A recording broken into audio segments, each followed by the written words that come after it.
Bia Ibo Mese. Malapit yun nang makilala si Sangre Terra, ang bagong tagapagligtas ng Encantadia. Panoorin natin to guys.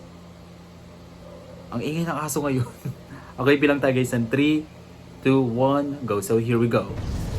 May kakaibang masamang loob Si Bianca Umali. dito sa isa. Hanggat nandito ako, hindi sila titigil. Isa kang tunay na Sangre Terra. Grabe yung color grading na ginamit, no? At Ganda. kapangyarihan upang maibalik ang kapayapaan sa Encantadia. Batid ko, nakakayanin mo ang labang ito. Stig niya dito, oh. Para sa Encantadia! Ang galing ng effects, no? Astig. Ang astig. Ang astig ni Bianca Umali dito. Ang ganda ng outfit niya, no?